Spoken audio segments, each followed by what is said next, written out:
Сәлеметсіздер ме, құрметті оқушылар, қайырлы кеш. Бүгінгі бізде келесі кезекті нұсқа талдауымыз Қазақстан тарих пәні бойынша. Бастайық. Бірінші сұрақ. 15 ғасырдың 80 жылдары Алтын Орда ханы Мамай мен Мәскеу князі Дмитрий Донский арасында болған шайқас. Яғни қандай шайқас? Белгілеп кетейік. Қараңыздар, құрметті оқушылар.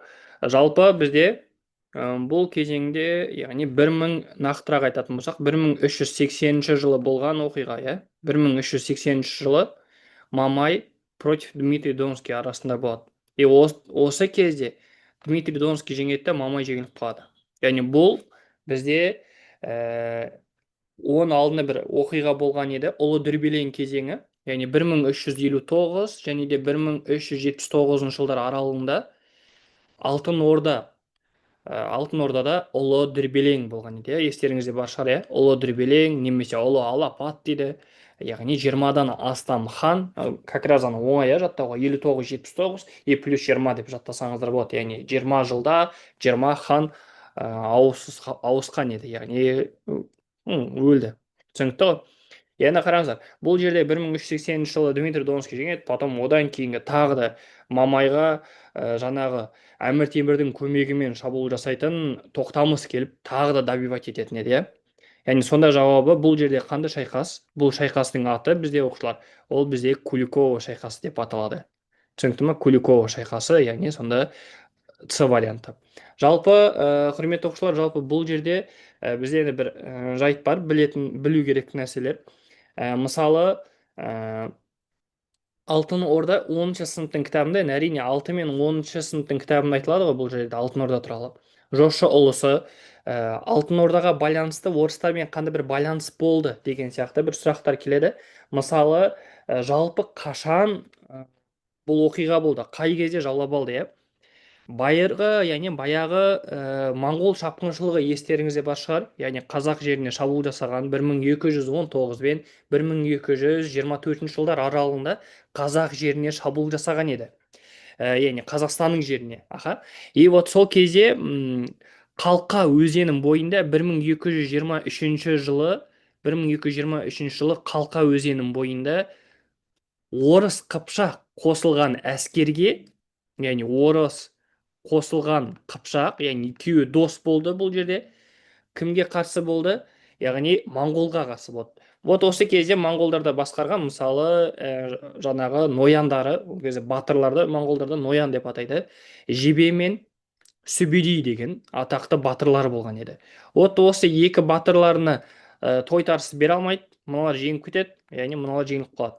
И болашақта Шыңғыс ханның тұңғыш ұлы, яғни Жошыға осы жер, яғни жаңағы Европа аймақтары, Қазақстанның шығыс дешті Қыпшақ жері барлығы ұлыс ретінде беріледі, яғни інжу, немесе оның бір жасауы деген форматта. Түсінікті ғой? И вот жошы ұлысы беріледі осы аймақта, сосын жошы ұлысы, оның ұрпақтары сол жақтарда басқара бастайды. Бір өкініштісі, жалпы Алтын Орданың осы ең жаман кезеңі осы Ұлы Дүрбелең кезеңі болған еді. Өйткені жошы ұрпақтары өзара билікке таластың кесірінен оның құрамындағы жерлерді, оның құрамындағы тәуелді халықтарды басқара алмай қалады. Мысалы, моңғолдардың бір ерекшелігін айтайын. Моңғолдардың ерекшелігі, бұлар шабуыл жасайды ғой, шабуыл жасаған кезде полноценный олардың барлықтарын өлтіріп тастамайтын, немесе полноценный олардың діндерін жойып тастамайтын, немесе олардың басқару жүйесін жойып тастамайтын. Ондай болмаған. Мысалы, Ресейде, яғни орыс патшалықтарында баяғы вече деген, яғни сайлау қалған, яғни содан кейін өздерінде және как положено сарайға барып сайлаулары, князьдердің сайлау өткізілетін. Содан кейін келесі нәрсе, Ресейге барып салық алып кететін моңғолдардың адамдары болатын. Ол бізде басқақ деп атайды. Яғни басқақтар көп әскермен болмайды, просто барады, яғни салықтарды алып кетіп отыратын.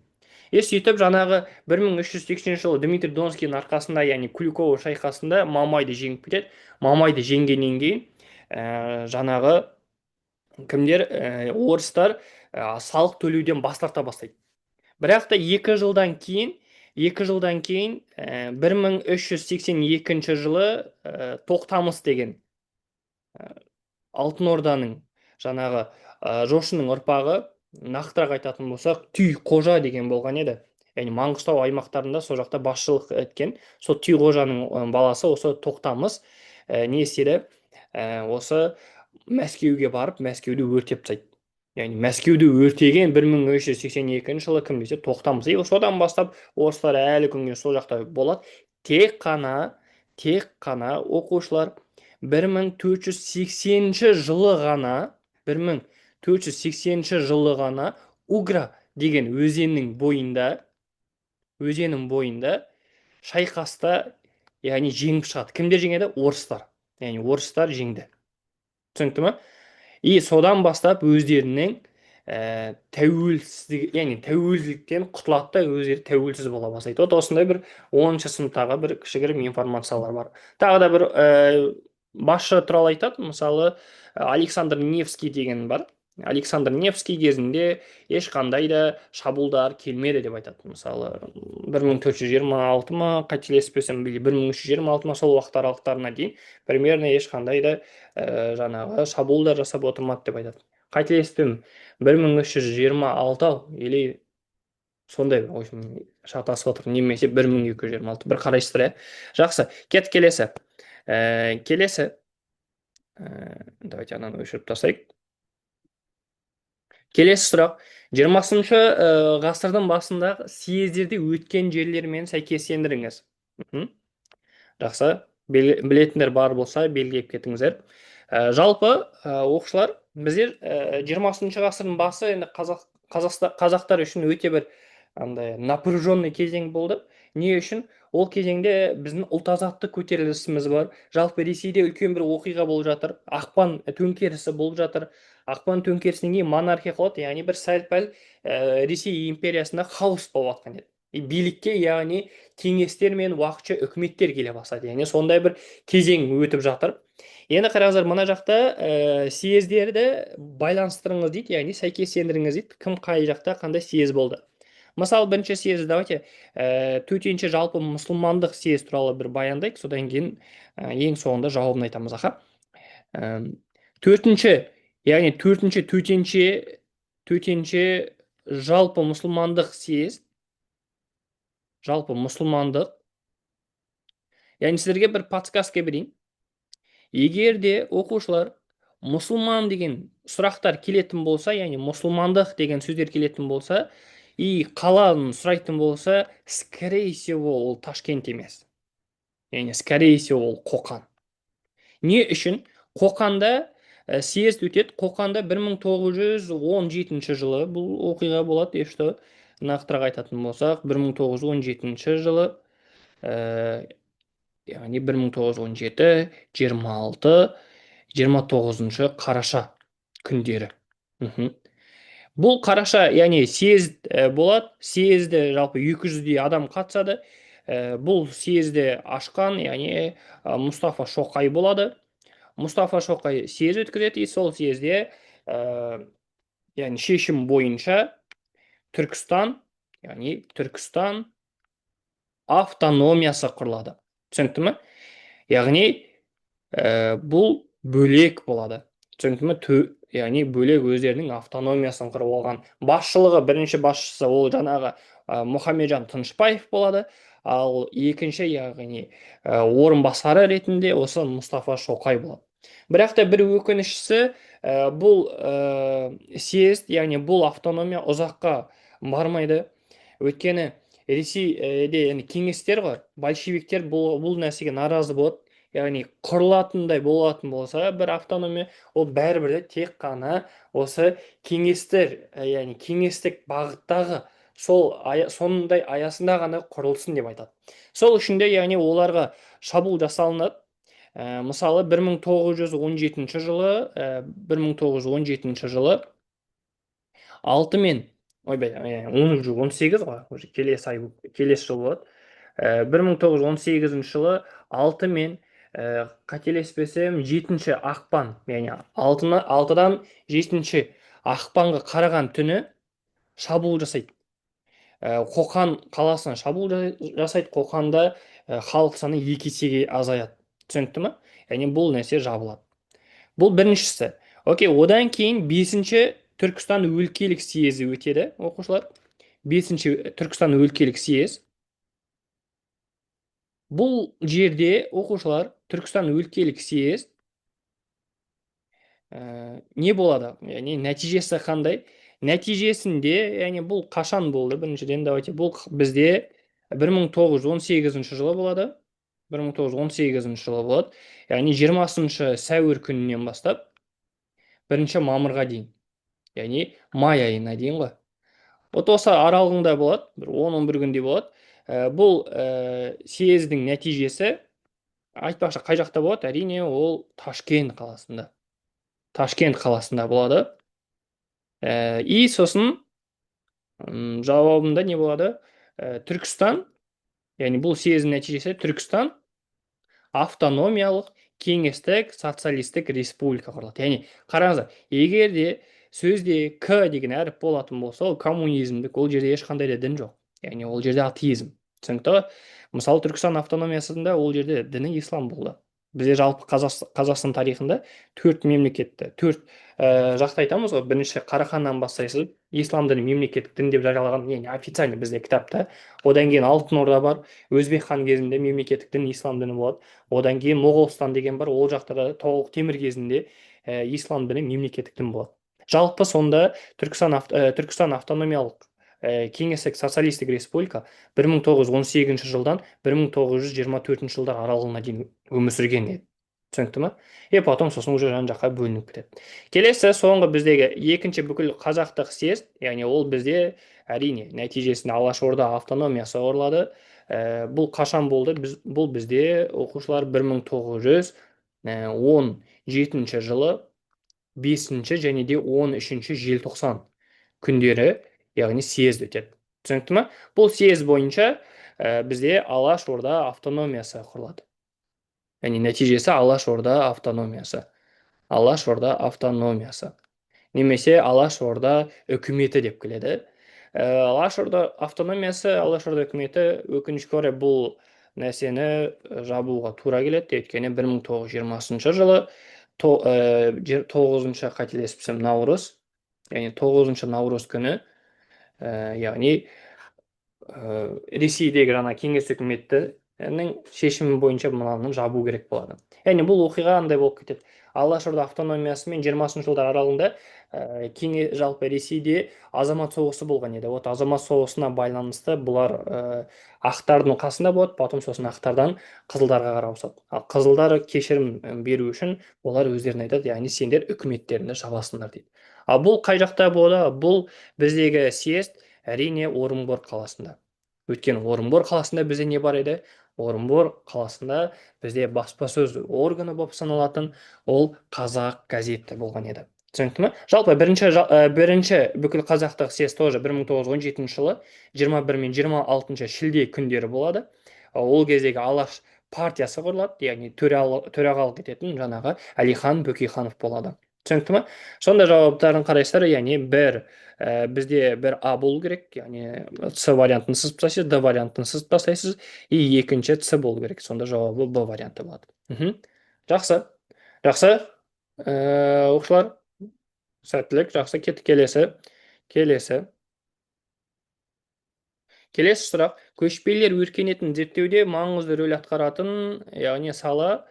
Бұл жерде оқушылар, сіздер егерде сіз нені білсеңіздер, UFC көрсеңіздер деп айтайыншы, егерде UFC Шавкат Рахманов дегенді танысаңыздар, біз жалпы өзімізді көшпелілер деп айтамыз.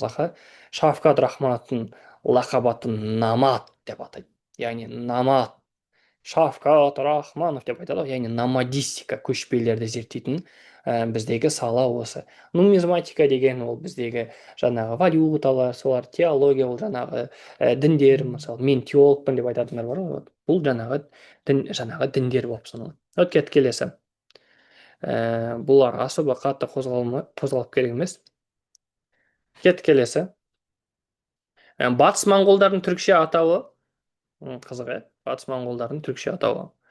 Маңғыт деген ешті бұл бізде ноғай еді. Түсінікті ма? Тайбұға дегеніміз баяғы Сібір хандығы бар еді ғой. Сібір хандығындағы басшылар ғой. Меркіт, меркіт бізден яғни жау, ол моңғолдардың алғашқы жаулары меркіттер, соларды потом жаулап алатын еді. Ең алғашқы құрылатын кезде осы меркіт, найман, жалайыр, татар, солардың барлықтарын жаулап алады. Сол кезде сонда қалмақ қылады, яғни түрікше атауы бізде қалмақ болып саналады. Келесі. 19 ғасырдың 20 жылдары, яғни Сібір қырғыздары, яғни қазақтары туралы жарғыны жасаған генерал-губернатор бұл жерде, яғни императорды сұрап жатқан жоқ оқушылар.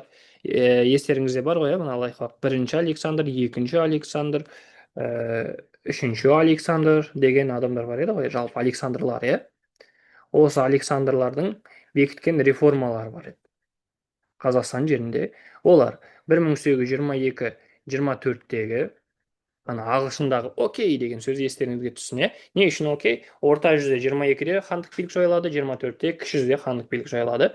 Потом 1867-68 жылдардағы реформа, яғни Қазақстанды толықтай жаулап алғаннан кейін региональный, яғни бізде 6 облыс болады, 3 генерал-губернаторлық болады, еще дополнительно жаңағы Закаспий облысы, Астрахань деген сияқтылар кетеді. Потом 1886-1891 жылдардағы реформа, ол реформада бізде Қазақстанда екі-ақ қана генерал-губернаторлық болады дейді. Ол жаңағы Түркістан генерал-губернаторлығы сол баяғыша қалады. Екінші 1882 жылы құрылған генерал-губернаторлық, ол жаңағы дала генерал-губернаторлығы болады.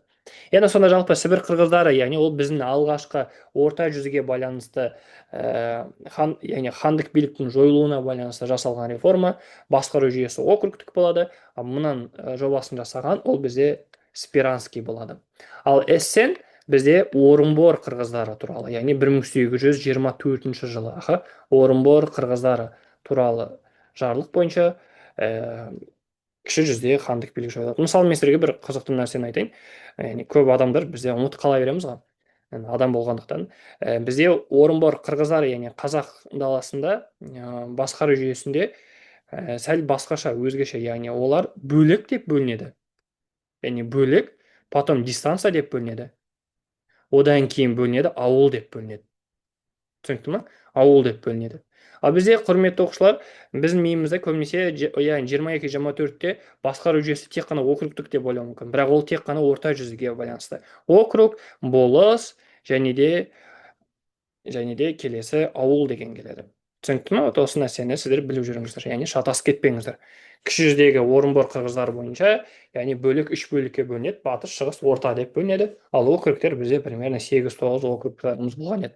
Жаңа 1824 жылдары құрылған Көкшетау, Қарқаралы округінен бастап сөйтіп жалғасын жаңағы ең соңғы атақты округ 1856-тағы ерекше округ болып саналатын Алатау округына дейін барады. Жақсы, кеттік. Келесі сұрақ.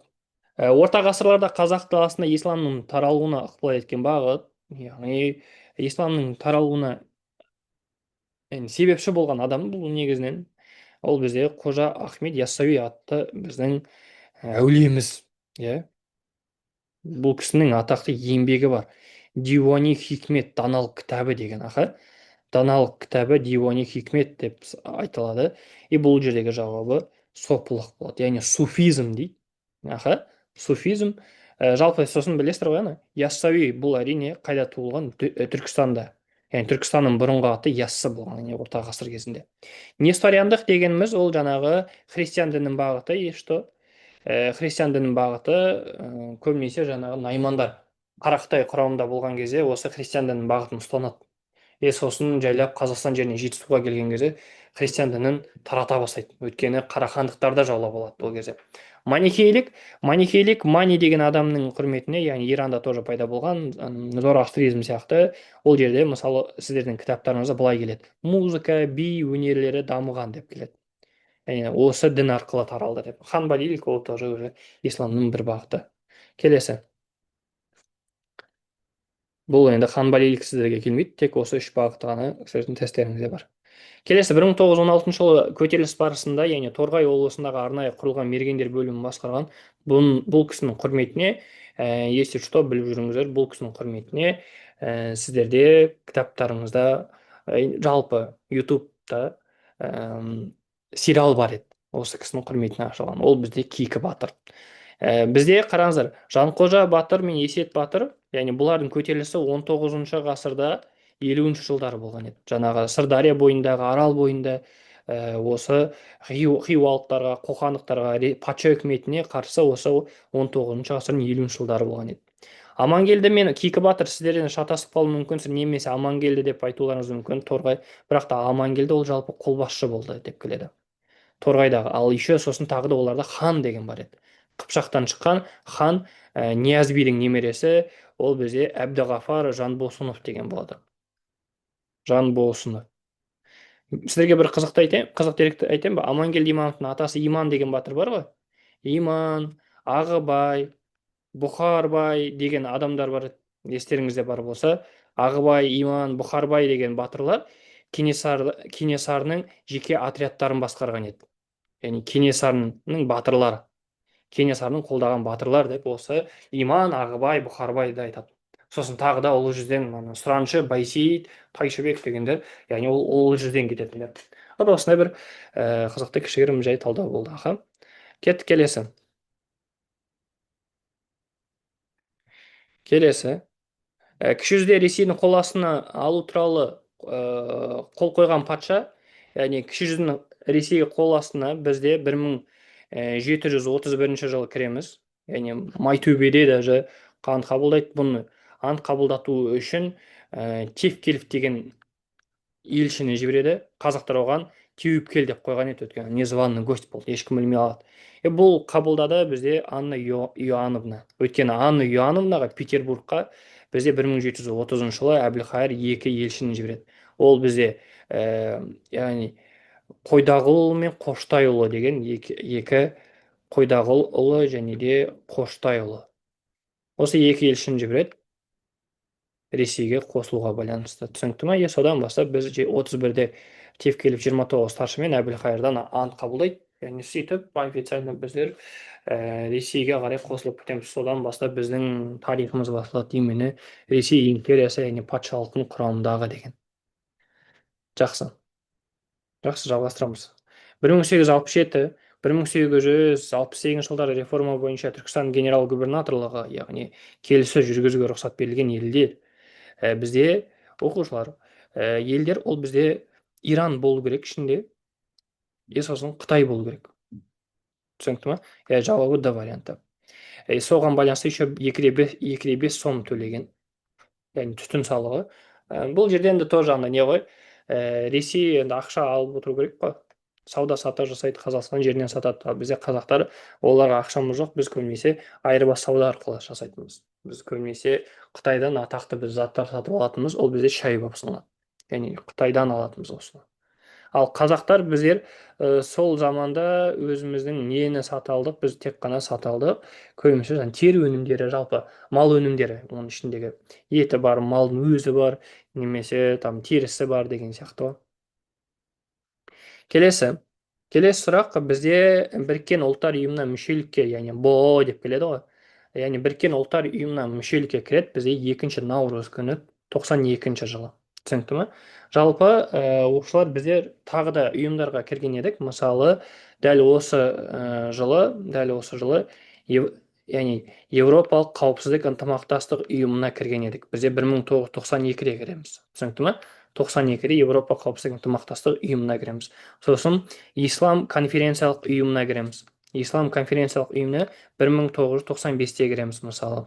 Одан кейін бізде оның алдында 1991 жылы бізде қай жаққа кіретін едік, яғни 21 желтоқсан, ол кірдік біз ТМД-ға кірген едік, яғни СНГ ғой. Содан кейін 1996 жылы Шанхай ынтымақтастық ұйымына кіреміз, яғни Шанхай ынтымақтастық ұйымы 96 жылы 26 сәуір күні кіретін едік. 5 ел кіреді, потом сосын болашақта Өзбекстан да қосылатын еді. Потом мысалы тағы да атақты 2010 жылы біз төрағалық етеміз. 2010-да мысалы Европа қауіпсіздік ынтымақтастық ұйымының саммиті Қазақстанда өтеді. 2011 жылы Ислам конференциялық ұйымының тоже төрағалық етеміз. Сосын біз 2012-де бізде шешім қабылданады, экспо бізде болады деп шешім қабылданады. Яғни 2000 содан кейін 2000 қандай қалды? 2017 жылы бізде экспо өтеді. Если что, біліп жүріңіздер. Ал оның алдында бізде 2015 жылы дүниежүзілік сауда ұйымына кіреміз. Осындай бір кішігірім, яғни ұйымдарды жазып кетсек болады. Түсінікті ма? Осыларға біз кірген едік деп. Жақсы, жалғастырамыз оқушылар. Келесі. Карта бойынша енді қараңыздар оқушылар. Алдыңғы, яғни тест талдауды егер көрсеңіздер, мен сіздерге айтқан едім, контексті сұрақта карта келіп қалуы мүмкін, кесте келіп қалуы мүмкін, немесе бір мәтін келіп қалуы мүмкін, или там белгілі бір сурет келіп қалуы мүмкін, иә?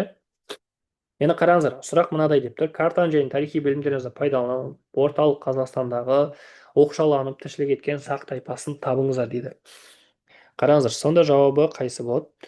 Бір қызықты айтайын ба? Мына жақта сіздер апелляция беріп қалмасын деп әдейі аргипейде жазбаған. Может быть, аргипей деп ойлап қалуыңыз мүмкін. Сіз өткен картаның бейнесін, яғни суретін қарасаңыз, как будто орталық Қазақстан тек қана аргипей деген сияқты. Бірақ та жауабы бұл жерде Исидондар. Массагет деп ойлап қалуыңыз мүмкін. Массагет бізде Арал бойында өмір сүрген. Сармат ол бізде сақ тайпасына жатпайды, бөлек, ол әше батыс Қазақстанда. Батыс Қазақстанда, яғни Аримас ол бізде солтүстік шығыс, яғни жаңағы Павлодар жақ, и потом шығыс Қазақстан кіреді. Шығыс Қазақстан алтын қорушылар деп бұларды атаған еді. Ал мынау Тигра Хауда, Парадара, мынаның астыңғы жағында Хаума Варга деген бар еді. Хаума сусын жасайтын, яғни Мургап аңғарында өмір сүрген Хаума Варгалар бар. Яғни олар Парадараяның оңтүстігінде орналасқан, Түркменстанда орналасқан болады. Түсінікті ма? Тиграхаудаларда бізде шошақ бөріктілер деп айтатын боламыз. Массагет жаңағы сіздің Тұмар ханым немесе Тамирис дегенді білесіздер ғой, фильм көрген шығарсыздар. Вот Тамирис осы массагеттен шыққан. Жаңағы Кир мен Тамирис арасындағы шайқас вот осы массагетпен болады. Түсінікті? А Исидондар ол не? Аргипей туралы особо ешнәрсе жоқ, солтүстік Қазақстанда өмір сүрген деп біледі, болды. Все жақсы. Келесі, давайте мынаны общий айтасың. Картаны және тарихи білімдерді пайдаланып, есік қорғандар орналасқан өңір. Қараңыз, нумерациядан қарайсың. Есік 1 деп тұр, 1 мына жақта болады. Егер де сіз уже жауап дайын тұр да, просто мәселе сіз мына территорияның географиялық атауын білсеңіз болды. Яғни географиялық атау ол бізде Жетісу болады сонда. Яғни сонда есік және де шілікті, есік және де бес шатыр ол бізде Жетісуда орналасқан деп келеді. Түсінікті ме?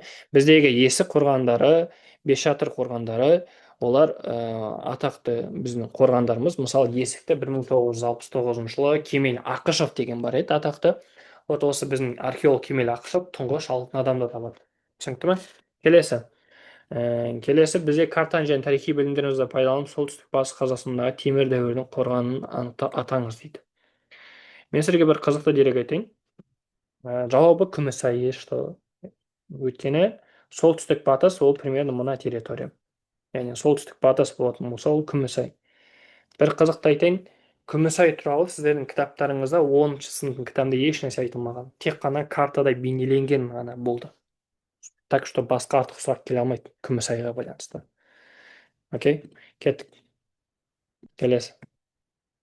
Картаны және тарихи білімдеріңізді пайдаланып, массагеттердің оңтүстік шығысындағы көршілес тайпаны, енді географиялық орындарына қарап, немесе сәл бағытын қарайсың. Массагет оңтүстік шығысы ол бізде Парадарая болып саналады. Оңтүстік шығыс, оңтүстік шығыс ол Тиграхауда. Тиграхауда болып саналады. Түсінікті ме? Осы. Кеттік келесі. Тасымал мәдениетінің өзіндік ерекшелігі дейді. Тасымал мәдениетінің ерекшелігі не бар? Бұл бізде бұның басқаша аты мұртты бала деп атаған. Ерекшелік сонда мұртты бала дейді. Яғни сонда ключін табасы мұртты бала белгілейсің. Яғни ол біздің заманымыздан бұрын жеті және де жеті, иә?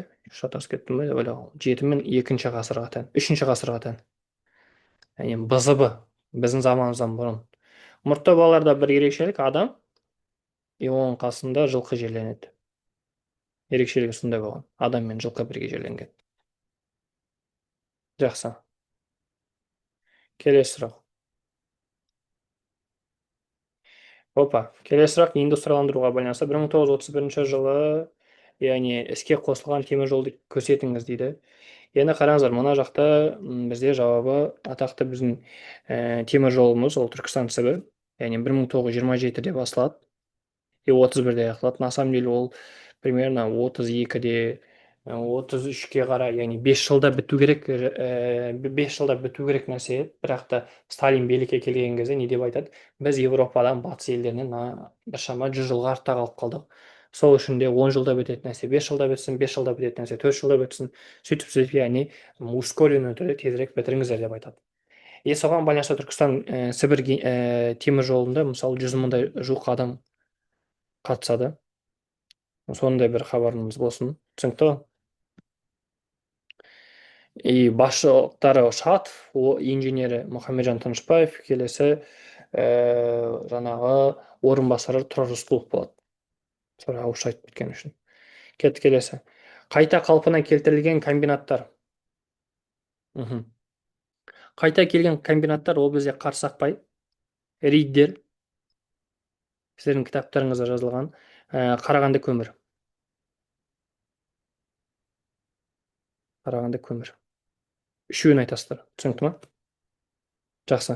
Келесі. Келесі бізде іске қосылған қант зауыты, ол бізде Мерке, қазір тағы да болады, Жамбыл деген болады. Одан кейін Талдықорған. 3 жерде бізде қант зауыты болған еді. Түсінікті ма? Келесі. Карта мен тарихи білімдеріңізді пайдаланып, яғни мұнай кен орындары. Мұнай кен орындары бізде Батыс Қазақстанда. Өйткені қараңыз, картада мұнай кен орнының белгісі тұр ғой. Ал мыналар көбінесе мына жақта болған. Ал мынау Қазақстанның батысы. Келесі. Ет комбинаты, давайте осы жерде жазайын. Ет комбинаты бізде Семей. Аны балық консерва дейтін болса, Гурьев. Яғни Гурьевтің басқаша аты Атырау. Сіз егер де мына жақта Атырау болатын болса, ол вообще қиналмайтын ең. Бірақ та Гурьевті басқаша Атырау деп айтады. Түсінікті ме? Қант зауыты ол бізде Жамбыл. Сонда 1 Б болу керек. 2 А болу, 2 С болу керек. 1 Б, 2 С. Мына болады. Келесі и бітті. Осымен аяқталды, құрметті оқушылар. Сау сәлеметті болыңыздар, келесі кездескенше.